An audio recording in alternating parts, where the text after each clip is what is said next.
মৰমৰ ছাত্ৰ-ছাত্ৰীসকল, আজি আমি আলোচনা কৰিম এটা অতি গুৰুত্বপূৰ্ণ ৰচনাৰ বিষয়ে। ৰচনাখন হৈছে শিক্ষাৰ প্ৰয়োজনীয়তা। শিক্ষা আমাৰ জীৱনত কিয় ইমান প্ৰয়োজনীয়? শিক্ষাই আমাৰ জীৱনক কেনেকৈ সলনি কৰে? আৰু এখন দেশৰ উন্নতিত শিক্ষাৰ ভূমিকা কি? এই সকলোবোৰ কথা আজি আমি সহজ ভাষাত বুজি ল'ম। প্ৰথমে আমি জানো আহা শিক্ষা মানেনো কি? শিক্ষা মানে কেৱল কিতাপ পঢ়ি পৰীক্ষাত নম্বৰ পোৱাই নহয়। শিক্ষাৰ জৰিয়তে আমি জ্ঞান লাভ কৰোঁ, ভাল বেয়াৰ পাৰ্থক্য বুজোঁ আৰু জীৱনত সঠিক সিদ্ধান্ত ল'বলৈ শিকোঁ। সেয়েহে ব্যক্তি জীৱনৰ পৰা আৰম্ভ কৰি এখন উন্নত সমাজ আৰু দেশ গঢ়াৰ ক্ষেত্ৰত শিক্ষাৰ ভূমিকা অতি গুৰুত্বপূৰ্ণ।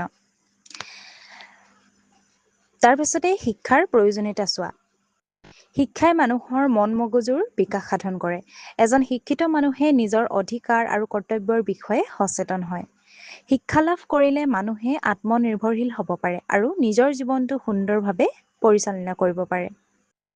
শিক্ষাই মানুহৰ মাজৰ অন্ধবিশ্বাস, কুসংস্কাৰ আৰু অজ্ঞানতা দূৰ কৰে। শিক্ষিত ব্যক্তিয়ে যুক্তি আৰু বিচাৰ বুদ্ধিৰে কোনো বিষয়ৰ সিদ্ধান্ত ল'ব পাৰে।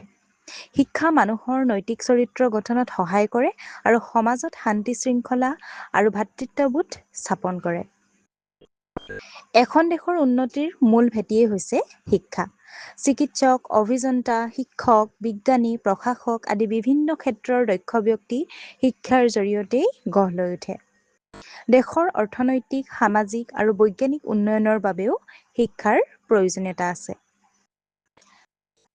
এতিয়া চোৱা বৰ্তমান যুগত শিক্ষাৰ ভূমিকা কি? বৰ্তমান বিজ্ঞান আৰু প্ৰযুক্তিৰ যুগ। কম্পিউটাৰ, ইণ্টাৰনেট আৰু আধুনিক প্ৰযুক্তিৰ ব্যৱহাৰ কৰিবলৈও শিক্ষাৰ প্ৰয়োজন হয়। সঠিক শিক্ষা অবিহনে আধুনিক পৃথিৱীৰ সৈতে খোজ মিলাই আগবাঢ়ি যোৱাটো খুবেই কঠিন।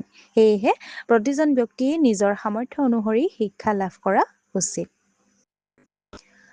শেষত শিক্ষা কেৱল চাকৰি লাভৰ মাধ্যম নহয়, ই মানুহক এজন সৎ, সচেতন আৰু দায়িত্বশীল নাগৰিক হিচাপে গঢ়ি তোলে। এখন সুস্থ, সুন্দৰ আৰু উন্নত সমাজ গঢ়িবলৈ হ'লে আমি শিক্ষা গ্ৰহণ কৰিবই লাগিব।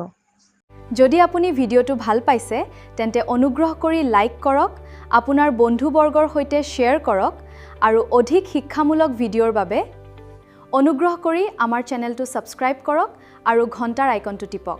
ধন্যবাদ।